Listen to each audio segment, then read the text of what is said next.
Howdy all, happy Wednesday. We have a series in the Eastern Conference, as we pretty much suspected when we were talking about it yesterday, that Tampa would sort of get off the mat and make an impression. But we'll talk about that in a few minutes. We'll do a little bit of pre-show thing.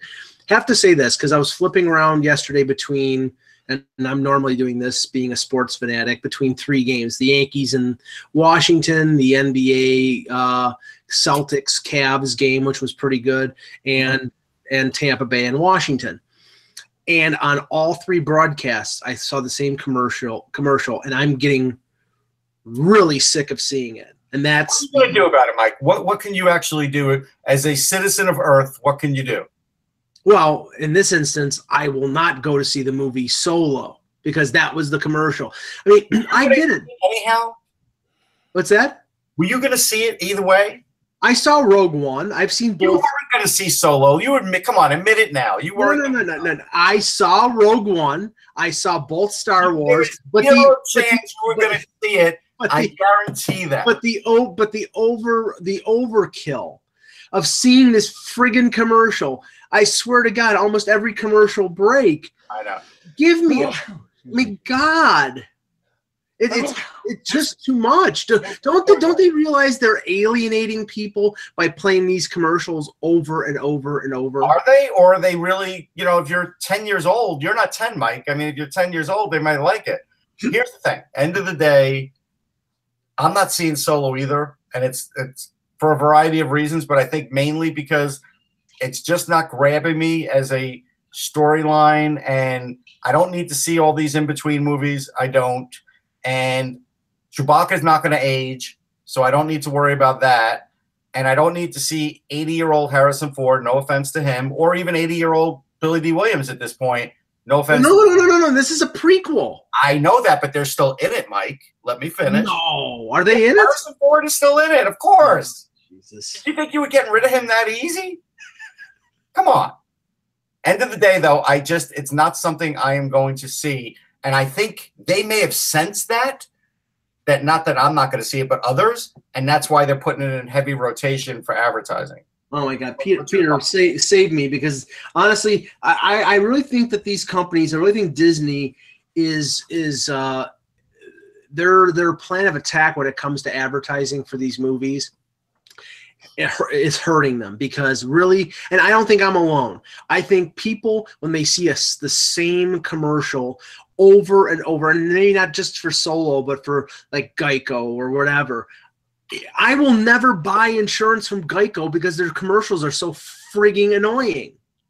Well, I mean, you know what, Mike? Everyone has their triggers with advertising, right? That's the thing that's funny about it. And there's things that will always affect us and backfire.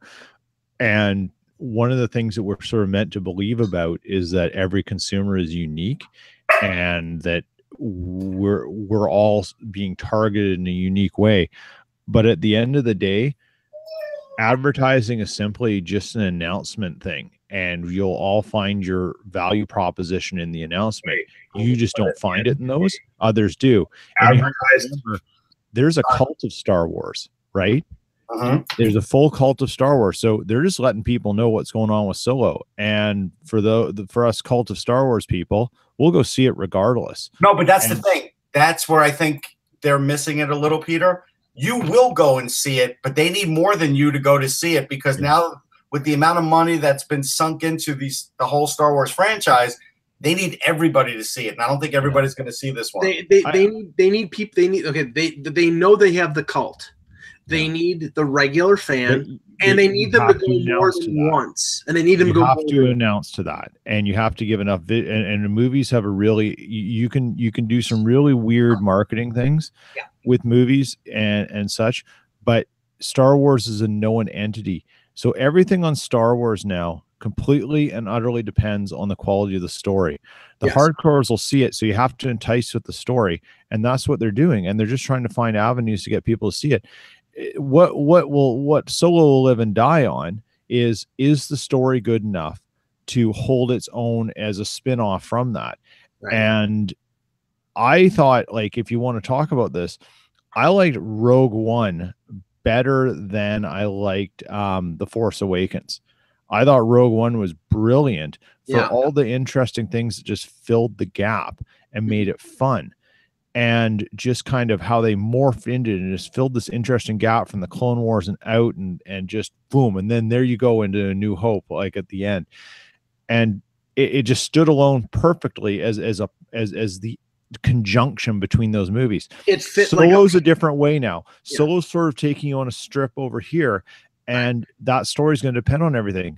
All they're selling right now is the future. And they've made the bet that the future of these spinoffs is a possibility, but they've got to get people out to see them. That's all it is. Yeah, Rogue One fit as a piece of the I'm going to now, because the chat room challenged you and me, but it really was me, about Harrison Ford being in the movie. He's in the movie. Anthony Daniels is in the movie. Anthony Daniels is in it. Right. He is. He may not have a prominent part. He's got like this secret part. He's in it. So, and actually they digitally inserted Harrison Ford, whatever that means. I don't even want to know what that means. Which means they did the same thing that they did with Carrie Fisher as Princess Leia in Rogue One. Remember, they had the projection of I do remember. Right. So it's probably going to be something similar. And so now, do I think that Billy D. Williams is getting inserted? Of course I do. I do.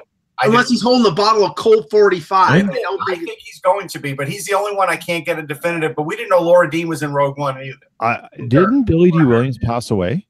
No. He's still alive. He's still alive. Okay. And I worked with him at one point. I met him back in the 90s. Yeah, I worked with Billy D. Williams at a... Pete Sassier knows everybody. He has a connection to Phil Collins. He has a connection to Billy D. Williams. I will say this. I do have a really bizarre 6 degrees of separation in my life. Like, and it drives a lot of my friends nuts, and people know me because, you always one-upping. I'm just like, no, it's just interesting. It's plausible that, a lot of people by 6 degrees, as you were saying, in the entertainment industry, because Vancouver is like the second Hollywood on the West Coast. They filmed. I'm sure you probably know somebody who knew David Duchovny or Gillian Anderson because they. That was easy. Yeah, I mean, those are the easy ones. I mean, Johnny Depp too, 21 Jump Street, because that was all filmed in Vancouver. Yeah. Now I'm arguing in the chat room. This is how annoying Star Wars people are. I am now arguing in the chat room about Han Solo and about Harrison Ford, and they want to know my source. And it's like, it's CNET. If CNET is reporting it, it's real. And let me tell you, it's over. Shut up. This is this is the reason why we're getting deluged with these commercials. Because me working in the movie industry as a manager of a movie theater, I know that this for a fact. The first 2 weeks of any first run movie like Solo, it's not film rent anymore, but the rent for the actual film or the actual digital, whatever they use, whatever form of showing the movie, it goes 95% to the studio. It only goes 5% to the theater chain. So like an AMC or a Regal, they only get 5%. They make their profit in the first month or so only on their concessions, only on popcorn and pop and candy. And then as the movie gets older, the theater gets more money, and the company that produced the movie gets less. So they have a vested interest in getting word out quickly and getting their money up front, because and that's why, like, movie theaters, when they have a movie for 6 months, that's where they make their big profit, because a movie like, say, Rain Man, which was at the theater when I was there for 9 months, we made money. We made hundreds of thousands of dollars on Rain Man at our theater, simply because we had it through the Oscars for like 9 or 10 months. That makes sense. Yeah. So you're gonna answer this question as a movie expert, because now I'm going back and forth. Harrison Ford is digitally in the trailer. Would they ever put him in the trailer and not the movie? I think you have to be in the movie at some point. Yeah, no, that would be complete misrepresentation if he was in the trailer and not in the movie. So I'm sure probably, because I haven't seen this, but I'll bet you anything he's in one scene at the end, and that's about it. and it's probably. Oh wait, it's a fan-made video. All right. Oh, okay. All right. You know what, Bill? See, I don't have time to research all this stuff. I still think he's in the movie. I've heard he's in it. That's okay. all. Well, okay. So that's part one of the pre-show. Part two, I don't get these phenomena that come up on social media. A couple years ago, it was what was it? The dress that was it gold or was it white? Oh no! Why are we doing? We're really talking about this again? white and right, green. right. Yeah. What in God's name is this Yanni or Laurel thing that is going on Twitter? I mean, I didn't know what the hell it was. All I know is that in the mentions on Twitter. Know. What's that? I still don't know. I don't want to know. Well, apparently, okay. This is what apparently was. There was something posted on Reddit that it was a computerized voice, and if you listen to it, apparently certain people could hear the name Laurel and certain people can hear the name Yanni. And apparently it's depending on like in your ear what certain wavelengths you hear. I listened to it and I heard Laurel. All I know is that it's on freaking Twitter and it's like the highest mentioned thing, and it's the most meaningless crap I've ever heard and ever seen in my life. This dress thing. Why does this stuff gain momentum? That's what I like to know. I have no comment. Okay, great. I just don't. Thanks, Russ. Thanks for just leaving me hanging out there. Maybe Peter will comment on it. Maybe a friend has made the dress. I know about the dress thing, and I literally, that one made me nuts. So, and I'm going to explain to it, and I want to put this to bed for everyone all. The dress was not blue. And what interestingly happened was they got Adobe, the giant graphic software company, to come in and analyze the photo. And even Adobe screwed it up. And this is what happens. Okay. Light is a funny thing. Light is naturally blue. Right. And when you see movie sets film things, what they're doing is they're correcting the light so you don't get a blue.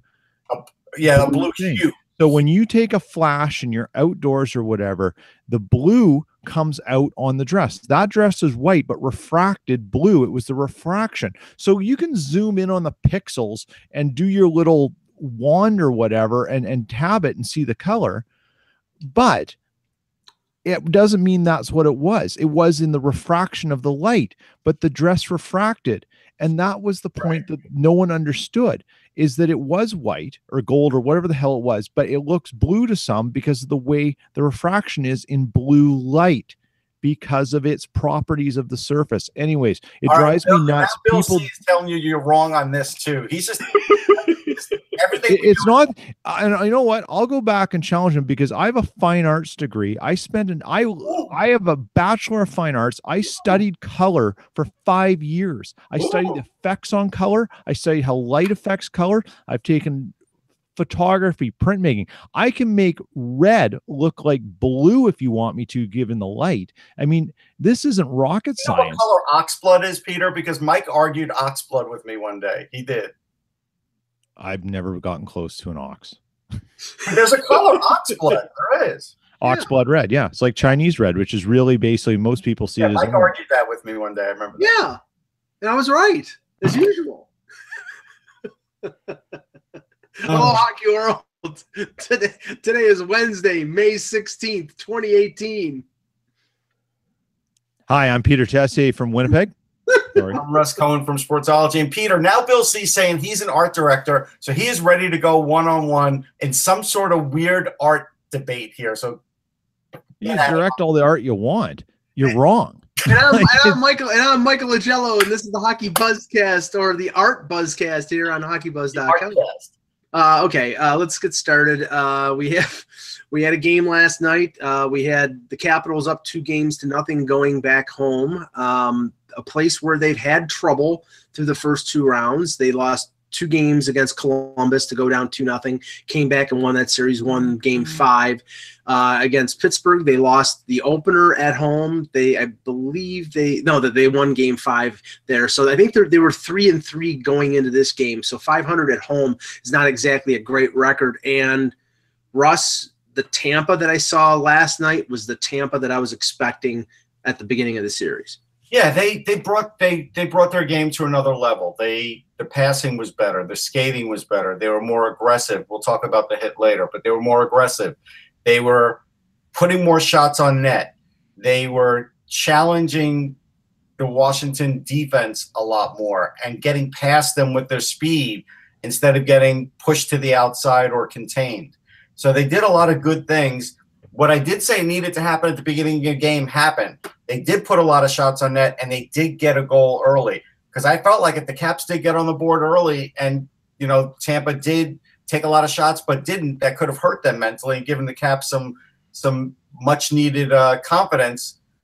It didn't happen, and the Caps never got that confidence. I felt like with every goal Tampa added, the Caps slipped back into that, boy, we don't know if we can win at home sort of mentality, and that was bad. And that, good for Tampa. They, the coach challenged them.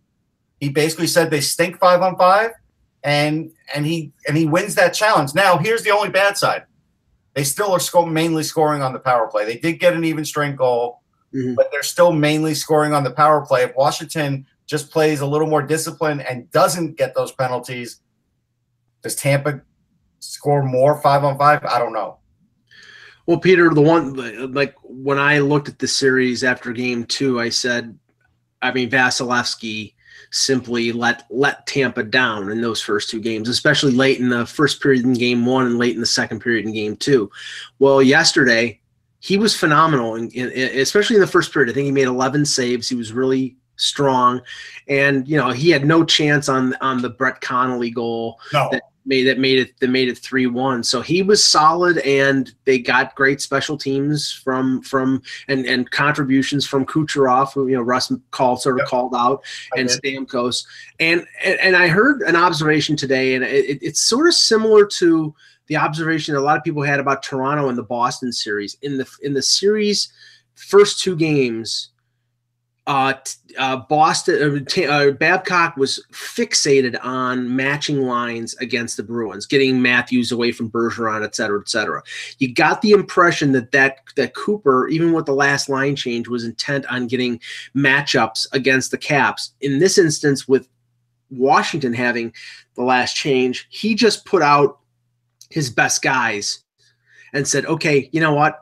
We're going to play Stamkos. We're going to play Kucherov. Matt, you match up with them. We're just going to go through our guys and play this way. And I think it was effective for Tampa. Yeah, unfortunately, I had a bit of a challenge watching the game last night. I was sort of in and out on it due to some other commitments. And it's, when the Jets aren't playing, I'm trying to get the rest of my life done. So I missed a little bit, but I caught up on some of it. It seemed to me that the idea of being down 2-0 kind of got Tampa to grab a hold of their spines, straighten them up, and say, we've got to do something here. And that was sort of the difference. It was an attention to detail, and it was saying we can't keep making the same mistakes that we've been making. And they pushed the play back a little bit. And yeah, it helps when you get the first 3 goals of the game. Sure. And that's what they needed to do. They needed to exert their will and push forward in their style of hockey. It also helps that Vasilevsky made, let's use the term, timely saves. I know some people like it, some don't, but he made the saves he needed to make, right? Especially in the third period. Especially in the third period. They had to hang on a little bit, and that happens. But look, you don't go and throw the win away if you don't win pretty. You still take them and move on. And winning is winning at this point, and that's all that matters. And they found a way to get it done. And Washington now is going to have to be a little more careful about we can't assume we're going to score 4 or 5 goals a game against these guys, because we also have to make sure we don't let them score 4 or 5 goals a game against us too. Right. And this could turn into a bit of a shooter series now, if that's the way they see fit to try and win, is by outscoring each other, not playing defensive hockey, or one team deciding not to. I don't think Trotz will allow that. Yeah, no, I mean that plays right into Tampa's hands. If you play wide open, full throttle hockey, in both series, the teams that benefit are Winnipeg and Tampa, because I think they're deeper and more talented offensively than Vegas and then Washington are, especially without Backstrom. So Yeah, it's hard to do, but you got to keep Tampa off the power play because Tampa on the power play is deadly. The puck movement's deadly. They had they got a right-handed one-timer that's great and a left-handed one-timer that's great. Yeah, don't want to put them on the power play. If you can keep them off the power play, there's nothing that has said in this series yet that they've solved their 5-on-5 scoring problem. Yeah, and now everything being talked, or the thing that's being talked about the most this morning is the hit Anton Stroman ironically on Tom Wilson, and I didn't see it live, so but I saw it replayed on Twitter in rapid repeat, and if you look at it, Stroman jumps. Wilson is slumped when he gets hit. He's down low, and Stroman jumps up and hits him at head level and drives the head into the glass. So the straight now, and this is okay. We're going to get into a larger debate here on. I'm not going to make it a big debate. Let's just keep it small. Like just say what you think it is. Let's not have the huge debate. I think it should be a suspension. But my problem is, and the reason, and the Department of Player Safety has not said there's going to be a review of this, is the fact that Stroman does not have a reputation of being a headhunter and even being suspended, and that's the reason why. And I actually agree with Tom Wilson. It's like if it was him, if the roles were reversed, Tom Wilson would be suspended for 5 games. Yep, I think it's definitely. It's Wilson being Wilson now that's hurting him because he was now victimized, which again, it's like the boy crying wolf, and that's what happened to him.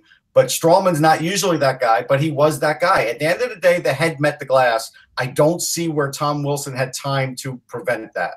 I know people think that, but again, I think we all need to sort of be in a headshot hockey class and see how much time we have. Let Chris Pronger be the teacher. Let you be lined up next to, in the boards, and let's see if you, even at this advanced age for Chris Pronger, if you could move in time to get away from a hit. And I think the Department of Player Safety should actually, teach the class, because I think then we'd all have a different opinion on it. I think they sent out videos of what was a suspendable hit and what was not. I think it was before the last round. Maybe remember there were questionable. I mean, my problem is that, and even when we have the same people making the decision, it's extremely subjective. I mean, I keep going back to where is the difference between Stroman's hit on Tom Wilson and Nazem Kadri's hit on Tommy Wingels? I think both of them had the same intent. Nazem Kadri doing it. Right, exactly, and that's what I mean is how subjective it is. I mean, it should be okay. It shouldn't matter if it's Alex Ovechkin or Brad Marchand, but it does. They're stars; they get better treatment. And Alex Ovechkin, if he runs somebody, is not going to get suspended because he's a star, or Anton Stroman is because his reputation isn't to hit somebody the way Tom Wilson does. I think it's the actual. It doesn't matter who it is. It's the crime that's committed. It should be that way. It's that way in society. It should be that way in terms of penalization in the NHL. What do you think, Peter? Yeah, well, yeah, I don't disagree, Mike. The challenge with all this is we don't know what goes into the magic box of these decisions, right? Right. The NHL has traditionally done a horrible job of being transparent and being innovative, or being transparent in its level of innovation and progressiveness. There have been a lot of things exposed over the years where there's been egg on the face of the NHL. And the one thing that consistently doesn't change is they keep recycling different players into these positions, particularly with the Department of Player Safety, and we still have no consensus. Well, it's true. I don't think anybody's been there for 3 years. Yeah, and this is a very. It should be concerning to them. It should be concerning to the league governors. Let's put it that way. Mm-hmm. And it should be concerning to the NHLPA. And why that is, and it's sort of hard to explain, is if you guys can't consistently get on the same page about this stuff, you're affecting the product to the fans. And like him or not, Colin Cowherd of Fox Sports now made a really interesting point when the NFL was going on, having its issues about hits to the head with quarterbacks and stars. He goes, I don't pay $300 a ticket to sit on the 50-yard line in a football stadium, or even 75 at the top of the nosebleeds, to watch backup quarterbacks throw to backup receivers and have backup running backs get stuffed at the line because we're not doing enough to protect players. They are the ones that sell the tickets. So, Mike, to your point, why is Brad Marchand treated differently than someone else? That's the other side of this, is that the NHL is so lost in its process that they can't, like, when the NFL figured it out, they figured it out. But the NHL can't even look at it in the same way. It's inconsistent. And that's what's really troubling. Well, like, you want the Brad Marchand to do his thing on the ice, but unfortunately for Brad Marchand, yeah, he's a 40-goal scorer, but we don't think of him as that anymore because of all the other antics. And maybe he could be known as a 40-goal scorer if the NHL Department of Player Safety came in and said, you're an idiot, you're done for 5 games. We think of one or two. We think of him as a talented weasel.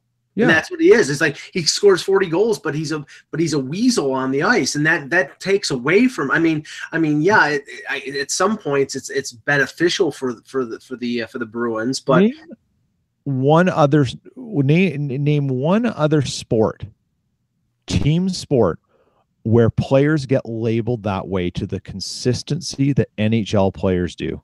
Dennis Rodman in the NBA doesn't play anymore. Right, but that's it. Who else? Draymond Green for Golden State. Yeah, Draymond Green. Yeah, okay. I mean, anyone in baseball? Well, Pete Rose was that guy. Yeah, but not for Chase Utley.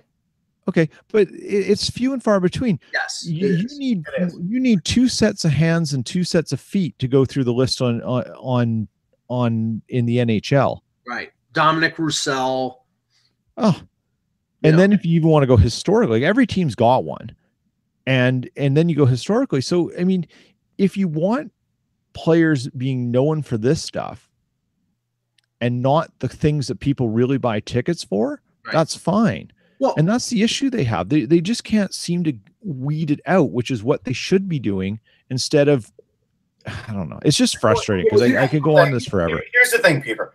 What Steve Cooley's proposed to me, he said, well, why? How could you say it's a suspension when they gave him 2 minutes? So you're saying, maybe in the future. He said maybe in the future it'll be a 2 and a 10. I mean, but with the 10, the player still comes back. Yes, he was out, and you had to play without him, but he still comes back. I think once you get a shot to the head like that, you either get kicked out of the game like you do in college hockey, or you do get suspended. I don't think a player should be allowed to continue on in that game, or if it has to be the next game.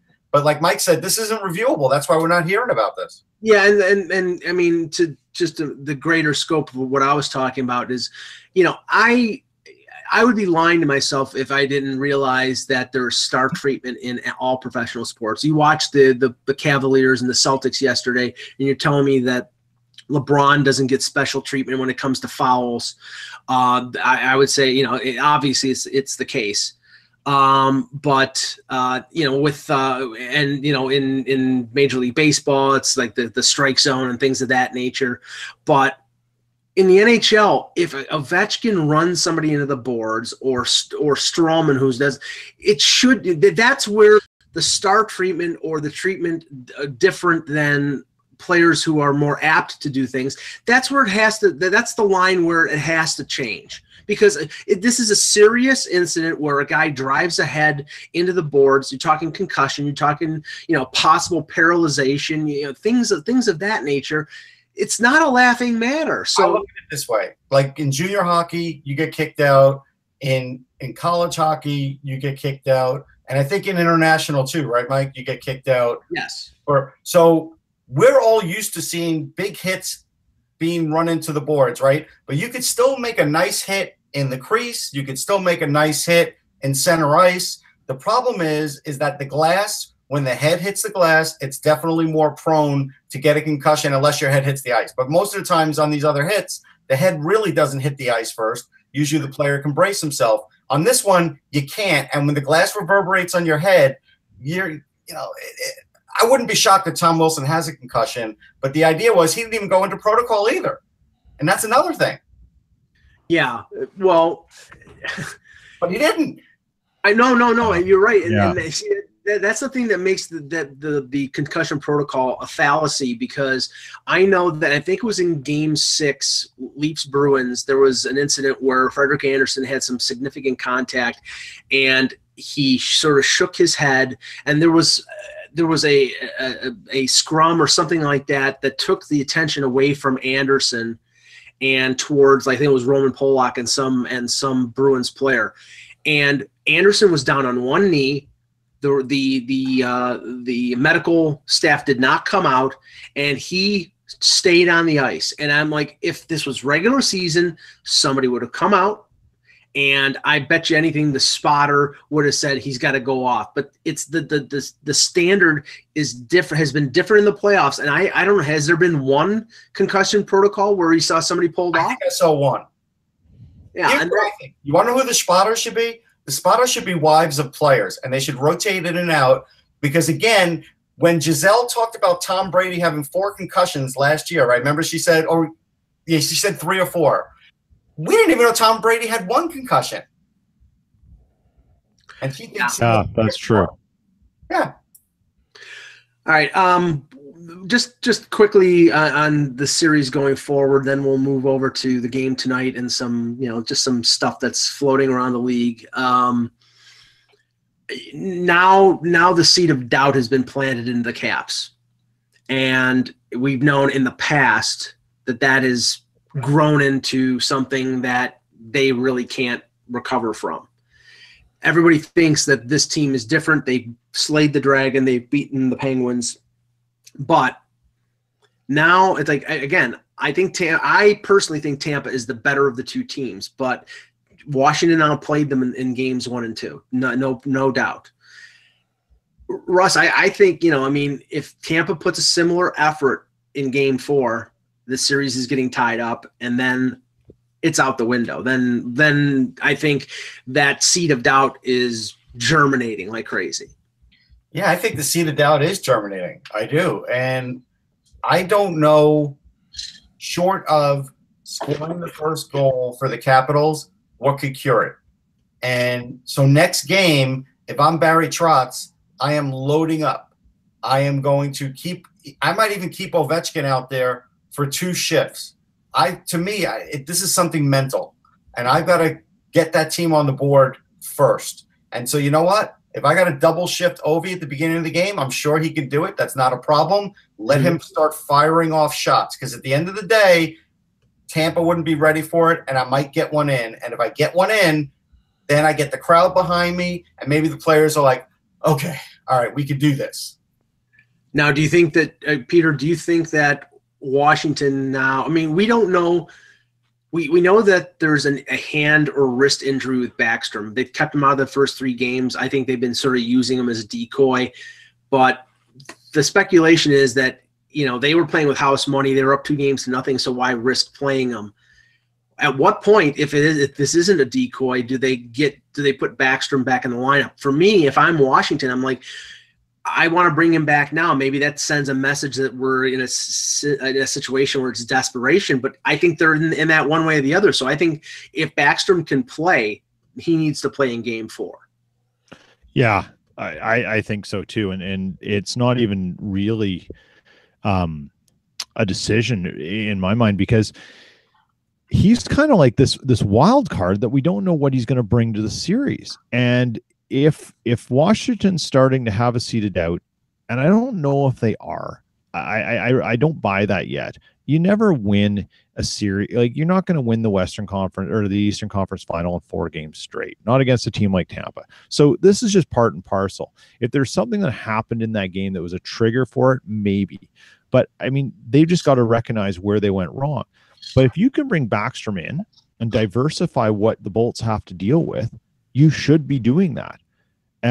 Even if he's only at 90%, and what the 10% injury isn't a catastrophic thing if it goes wrong, right? And and the more so. Now, if they don't, and they lose again, and how they lose is important, then there's something that Trotz is going to have to start thinking about, because he's going to have to head off the seeds of doubt. Right. That's when it really becomes important. It's not important now, but to your point of Backstrom, if you can get him in the lineup, you get him in. Yeah, we always say that. The coaches always wait until it's completely dire, though. That's the thing. Yeah. Yeah, and if he's got a broken finger or a broken bone in his hand, and they're putting a cast on there, he's not going to be able to really stick handle or hold the stick. And I'm pretty sure it was his right, and I think he's a right hand shot, so it's his bottom hand. So that's the hand that you put the so I mean that's going to affect right now, right? Yeah, that's going to affect face-offs, and that's going to affect his shot. So I mean, it's very possible he could be simply being used as a decoy and as something that Tampa has to prepare for. But at this point, I think they're prepared one way or the other. So it's what you can get out of them. And if they're down, if they're up 2-1, it's almost like they're down in a sense, because that doubt is come back up in their heads. Okay, we'll talk about the game tonight at the end of the show. Wanted to talk about some stuff with the Carolina Hurricanes, and there's been some talk. I mean, I know that there was a mention from Bob McKenzie on a spot on TSN radio that essentially everybody except Sebastian Aho was available and possibly available in Carolina for potential trade. And you've heard that a number of times with other teams, and it ends up being complete bullcrap. I mean, I'm not saying McKenzie is bullcrap. I'm saying no, but it's not really true. Like the teams put that out there just to generate talk.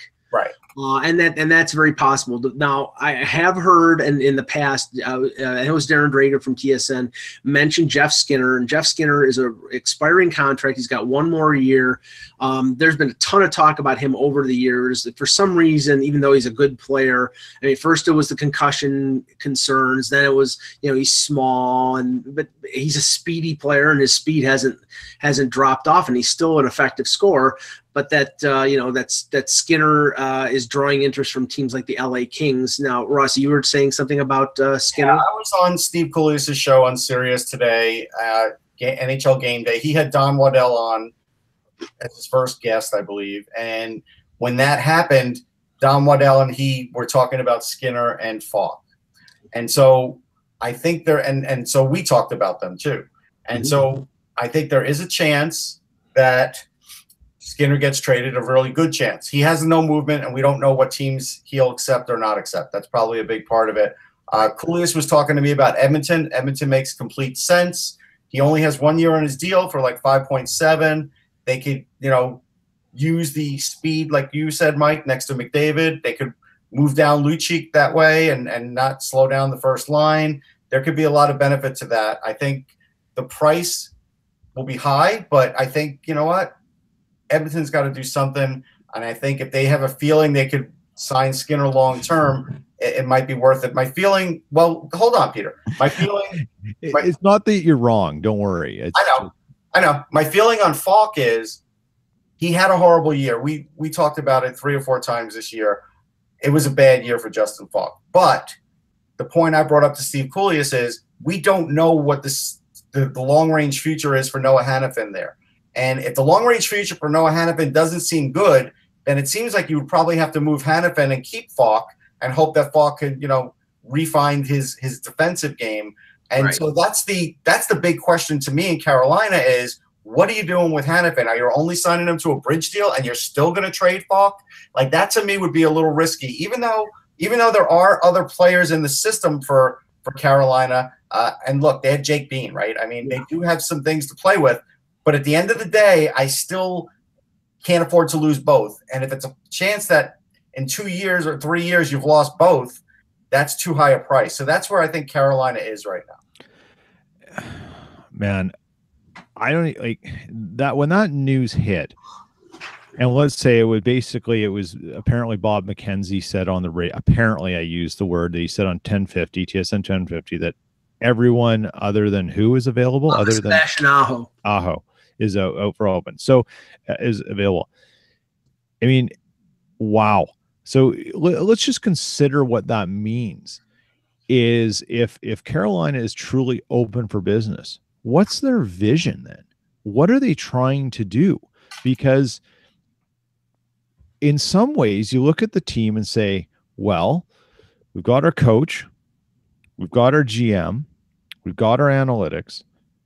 This is where we were. We did a lot of things right. We should be upgrading the team and accentuating our strengths and shoring up our weaknesses. Right. And now we're talking about tearing it down. Well, I don't think they're talking about tearing it down. I think what they're talking. But Mike, if everyone's available, you have no way of knowing that you can catch lightning in a bottle by keeping Sebastian Aho and trying to do exactly what Vegas did. This is why I think the McKenzie and again, I'm stressing here. Bob McKenzie is as well connected as anybody. Yeah. So if he's saying that message is out there, then I have no reason to disbelieve it. But what I'm saying is, whoever's telling him that, he's doing it for a reason, and the reason he's doing it is they don't want to trade everybody on that team. But I think they're open to trading Jordan Staal based on what they would get back, or Justin Falk or Hannafin. Now, if it's Hannafin, you're talking about a 21-year-old defenseman, a big guy who can play 20 to 25 minutes, who's a legitimate top four. Now he's still learning. He's still growing. He's one of those few defensemen who played in the league as an 18-year-old. So there's a lot of talent there. But that organization, like Russ said, Hayden Fleury, Jake Bean, Slavin, Pesce, Falk. There's a ton. Trevor Van Riemsdyk. There's a ton of depth on the blue line. So if you're looking for that cornerstone, core group forward to help you score, which has been the need of that team for 4 or 5 years, I think that trading Hannafin is a price that they're willing to pay, and that's the Canes need a center. They need a center almost as badly as the Canadians do. Right, that's the problem. So if you need scoring, why are you getting rid of Skinner? I mean, for some reason, Peter, there's some reason that we don't know about, but Skinner has literally been on the block for years. There, Skinner been talked about, I know, off and on for years. It may be as simple as Skinner's got a year left, and he's told them, "I'm not re-signing here," so they have to get something. No, absolutely, there can be some other things. It's just more curiousness. Now, Russ, I sort of rolled my eyes and was sort of holding my face palming myself when you're talking about Edmonton, and I don't disagree with your logic on Edmonton. But if what I was told, and I do see the logic. I'm not. Look, I'm not saying it's wrong. I'm not saying it's a bad idea. Well, I mean, it's a bad idea, but so you are saying that. What I'm saying is if you think you should pay handsomely for Skinner because that's going to correct the mistakes you made by trading Eberle for Strome, you've compounded the mistake. And that's the problem. It doesn't mean that Skinner wouldn't be great to play in Edmonton. Right. But now you've given up Eberle for Strome, and now what are you going to have to give up to get Skinner? It's compounding your problem, and you're not going to be as good because Edmonton's has little depth. Well, let's make the assumption that they're probably trading youth to get Skinner. So does that mean you're trading Taylor Yamamoto? Does that mean you're trading Puljujarvi? Does that mean you're, so, and if you're not, then what go ahead. Maybe it means you're trading Skinner for Skinner and you're giving them a player off their roster too. Maybe not a Yamamoto but Stuart Skinner, who's going to be a really good goalie in the NHL, is better than what Carolina has in their system. They need a young goalie, a big young goalie. He would be a good part of a trade. It would still be more than that, but he would be a good opening line to that trade. And they just signed him to an ELC. Now, going the other way, there's been speculation, and I find this hard to believe because this would be like the Leafs trading defenseman, that Edmonton is shopping Oscar Klefbom. And I'm like, okay, is this an admission that the contract was bad? Or is this they can't work with them maybe, or the coach can't work with them? Because I don't it makes no sense. You have Sekera, you have Klefbom, you have the overpriced contract of Chris Russell. You have Adam Larson, who took a. You almost said Kurt Russell. Kurt Russell was never overpriced in any movie he's ever been in. I just want to tell you that. Thank you. but I'm just saying. Except for maybe Escape from New York. Sorry. They're weak defensively, and unless you're getting a defenseman for a defenseman, I don't see the idea of trading Clefbaum being a good idea. So I mean, that's a rumor that makes little sense. You know, it may be truthful, but for an organization where they are in terms of defensemen, trading Clefbaum doesn't make a lot of sense. Well, I know that they need to sign Darnell Nurse, and that's supposedly one of the motivations. They want to sign Nurse, sign him long time, and get him locked up, and probably use the money that they're paying Clefbaum to pay Nurse, but. Let's talk about Carolina just for a minute, because I did get word yesterday that while people like Mike Babcock are in Copenhagen, Arizona. No, I know. You said Carolina. Oh, Arizona. Sorry. Yeah. Yes, what Arizona's up to. Like when people like Mike Babcock are sitting with families and scouting for talent, so is Arizona. Actually, I was told they've had chats with them. It's probably nothing that serious, but they talked to Ilya Lyubushkin and Bogdan Kiselevich, both defensemen in the KHL. It seems like Lyubushkin is more offensive than Kiselevich, but it does tell you something. They're looking for defensive depth, and why are they looking for defensive depth? Well, Mike had pointed out to me that Yarmulson is a UFA, so that's a part of it. We know that Jacob Chikrin may not start the season. He's had another bad injury. I don't know what his current status is. Maybe that's up in the air. And then in 2 years, where's OEL going to be? Well, I mean, he's up after him, and Yarmulson are both UFAs after next season. Yeah. Okay. So Yarmulson's got another year. But that's what I'm saying. In 2 years, where is OEL going to be? I don't know. And so like maybe Chaika's looking down the road and starting to stock up on defense. Yeah. Just in case. Well, and just on the same page KHL wise, because and I mentioned this to you, there are reports, and I haven't seen it absolutely confirmed, but we talked last summer about Victor Antipin and how, the Sabres won the sweepstakes for him. There was I think there were 3 or 4 NHL teams that were really in on him, and he sort of got lost in the shuffle in Buffalo. Played mostly, was benched for a long time, then played mostly bottom pairing at the end of the season. And the reports are after 1 year, he signed a 1-year deal. He's an RFA, but he's going back to the KHL because he didn't like the treatment that he got in the NHL. And that's the thing. I mean, maybe in Arizona, if these guys come over, they're going to get better treatment because there's a lot more opportunity. And you would have thought that there would have been opportunity with Buffalo because their defense was so horrific, but they still didn't use them. And that's the cautionary tale for some of these KHL players. I know that the Leafs are looking or have been in negotiation with a guy named Igor Ozaganov, plays for Moscow, and it was assumed that he was coming over to the NHL, that they were going to sign him after the KHL season ended. Well, KHL season, his team, and it was eliminated. He's not on the Russian team at the World Championships.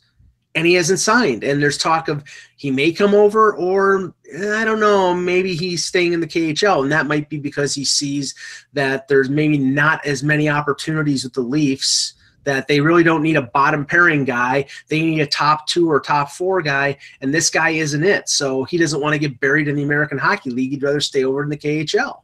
Yeah. All right. So we have questions. Okay. So first one, I'm going to let Bill C have this one answered because we did a lot of ripping on Bill C today. So he wanted to have to be a little more prospect talk. I'll add this. Oliver Wahlstrom is on my list. He's about 5th right now on my list. He's a wildly talented right winger who has a great shot. He's got size and he's strong. He was supposed to go to Harvard. It's now been revealed it's either going to be BC or Michigan. This is a good one to watch because Quinn Hughes will probably return one more year to Michigan. They're already teammates. And what if Jack Hughes were to go to Michigan That would be 3 guys from that NTDP team that are dynamite. That could put Michigan over the top for a championship next year. So that's something to sort of keep your eye on. That's a developing situation. So Adam Ziller asked, what would Montreal want for Max Pacioretty from Carolina? And I think it would be either Hayden Fleury, Noah Hannafin, or Justin Falk. I don't think it would be Falk. I think it would be the other two because they could either sign him to bridge deals or I think Fleury's still on his ELC. I think he is, yeah.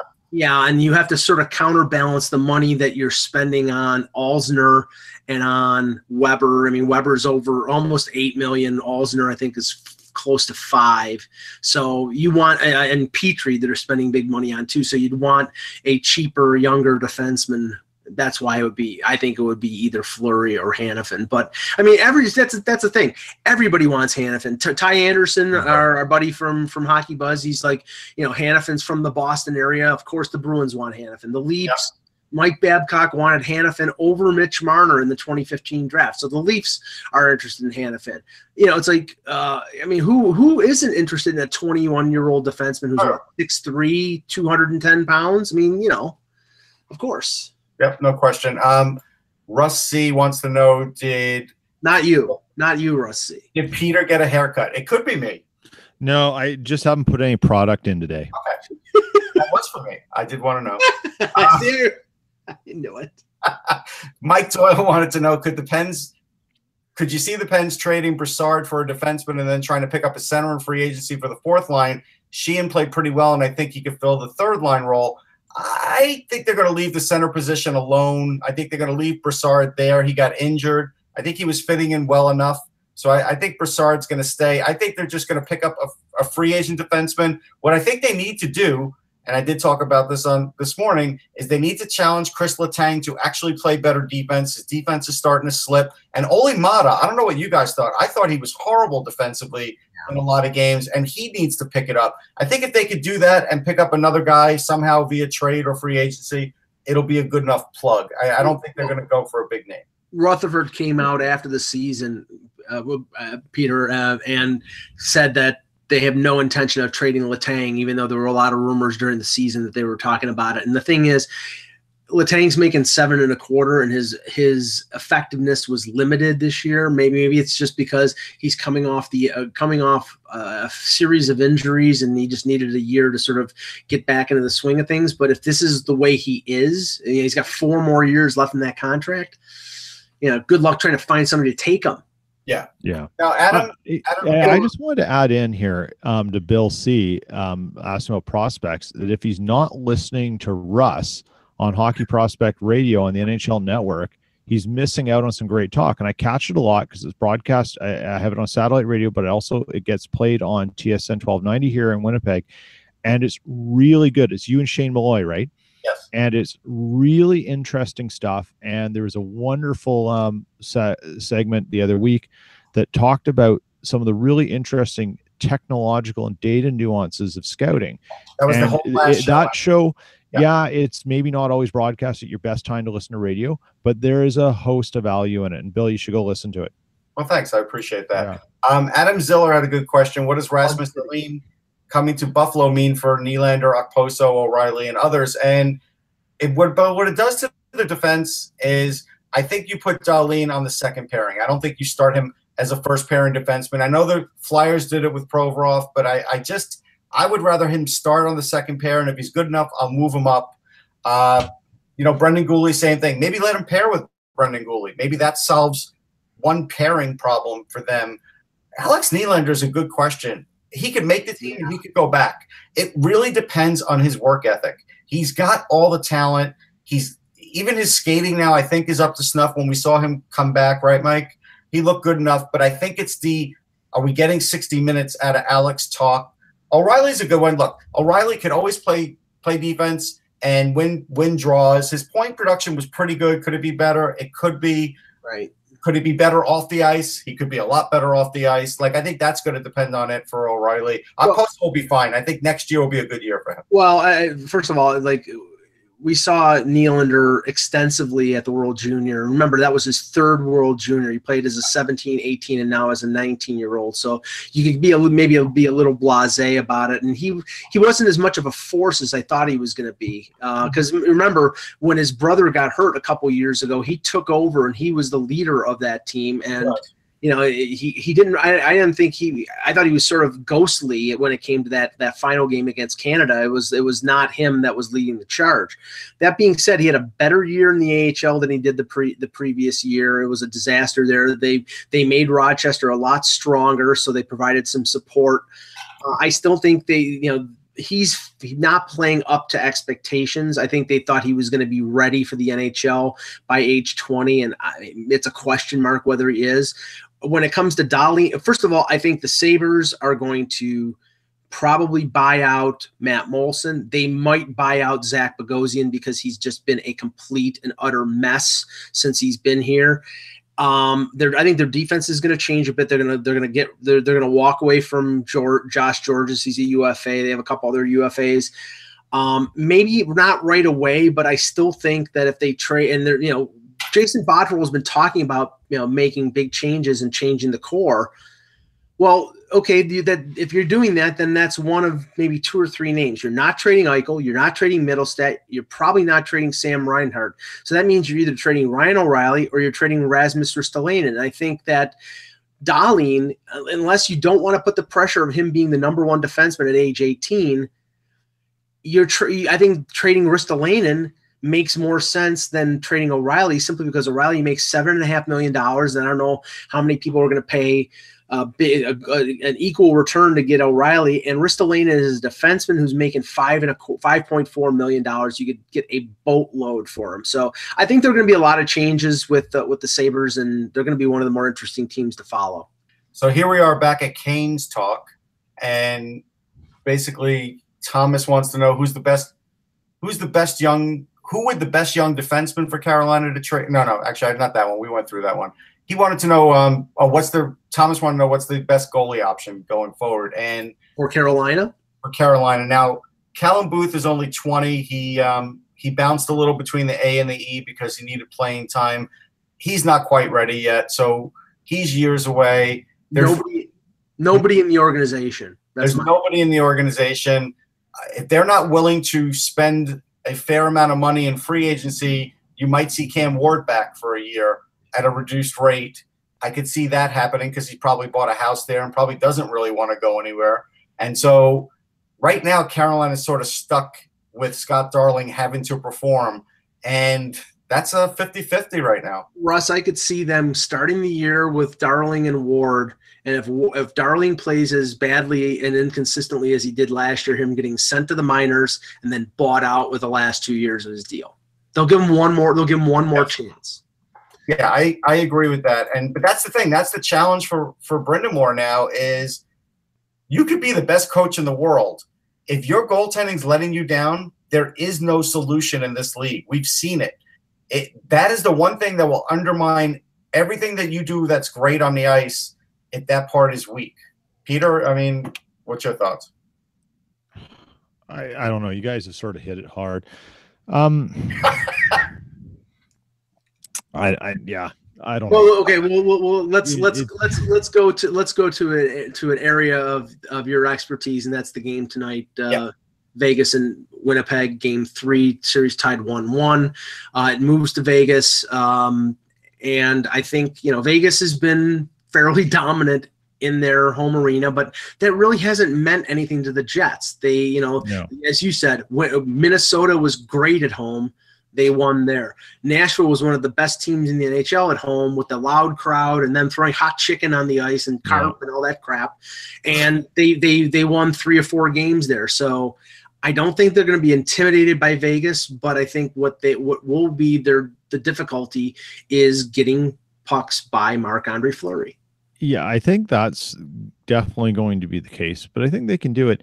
Here's the thing that they have to be alert from is Vegas does get a bit of a rush from the home crowd. There's something there that really, really kind of pushes them forward. The Jets can't come out and play reactive hockey. They have to go out and do their plan. And their plan has to be, you can't cheat on the zone. Vegas puts 2 forwards in. I wrote about this today. They put 2 forwards in, and then they have the third one cycling high, looking to cut off the pass. So if the Jets are taking their doing sweet FA on their changes and not paying attention, all of a sudden you've got one defenseman isolated, sometimes 2, who can't make a pass to one another, and the forwards are so high up that they're picking off the play. And it happened over and over again. The forwards have to come back. They have to be a part of the zone exit, and they have to disrupt where that third Vegas forward is. If they can deal with that, then they're going to have some chances to keep Vegas from doing what they do, which is pressuring the stink out of you whenever you have the puck. And preferably, you'd rather them pressuring you in their end, not your own. And that's what they do so well. But they can't sit back and sort of say, well, what are Vegas going to do? We know what Vegas does. They do the same thing over and over again. They are almost as cult-like as the 2003 Minnesota Wild were in terms of the trap and their defensive system. Mm-hmm. And like Jargalant has literally become Jacques Lemaire and turned them into something that is otherworldly. And the way they adhere to that system is frightening. So you have to disrupt it. And to disrupt it is to get in the way, do some things. The other thing, and I hope people, if you're watching the game tonight, and you can see it, it's harder to see on TV than when you're in the arena. Watch how Vegas changes players. They are at the edge of too many men so many times. They got called once in Winnipeg. Bufflin threw a puck up there hoping to hit someone from behind. He was behind his own net because he saw the changes. They take liberties with that change that keeps fresh legs coming on and into the play so fast. It's a work of art, but I don't think it's entirely legal all the time. And if I'm Paul Maurice, I'm talking to the officials at the start of the game to watch this, because what Vegas does is they get the action happening someplace else. Meanwhile, they've got 9 guys on the ice way away from the bench, and the next thing you know, you can't get the puck out because the officials are watching the play down there because they're so good at it. It's masterful, but it's not legal. And I think that's what Winnipeg has to be concerned about. So there's my game preview. You can read it on the website. I like it. Peter, there's one thing though for people that are looking for watch parties.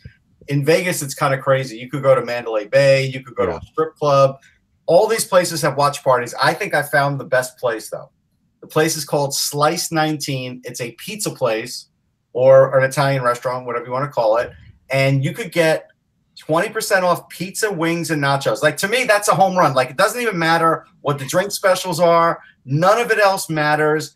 If I'm in Vegas and I want to watch the hockey game, I'm going there because it's 20% off pizza. Well, we need you to go there, Russ, just so we can get your pizza takes. Now, yesterday I had a bad pizza take. People could go on Twitter and see I slipped in my pizza procurement, but I had to. It was just out of necessity. But yes, Slice 19. Whenever I get to Vegas, I will definitely go there and try it out. I feel bad. I'm going to follow them because they only have 20 followers on Twitter, so maybe people could follow them. The 19 refers to the number of pieces of pepperoni on each slice. I don't know. It could. I'm looking at a picture. Man, it looks like there's more. Wow, that'd be crazy. Well, there's and the one showing this. There's a now defunct pizza place, unfortunately, in Western New York. It was called Pizza Junction. It was in Niagara County, which is north of Buffalo. And this place, normally in my youth, I could eat half a pizza, no problem, because I'm Italian. I love pizza. No, this place, they put so much toppings on it that the most that anybody could eat is 2 pieces. They put, I would say, half an inch of mozzarella on there and layered it. What if you just ordered pepperoni? There was not a spot on the pizza that was not covered by pepperoni. But you could weigh down a pizza that way, and it was too much. It really was too much. It can become soggy if you put. I know this is now Pizza Buzz, but it is. And we've all eaten it, Peter. And if you put too much on the topping side, it can weigh it down and become. And for something like pepperoni that's oily, it can become soggy. Yeah, the maximum amount of toppings I think you can put on a particular pizza is 4. Anything more than that, and it gets like that. It's just it doesn't get a chance for the pizza to cook because there's too much toppings on it. Yeah. So okay, so for Pizza Buzz. For Peter Tessier, for Russ Cohen, I'm Michael Agello. Thanks for watching Pizza Buzz, and remember, without the buzz, it's just hockey. Go.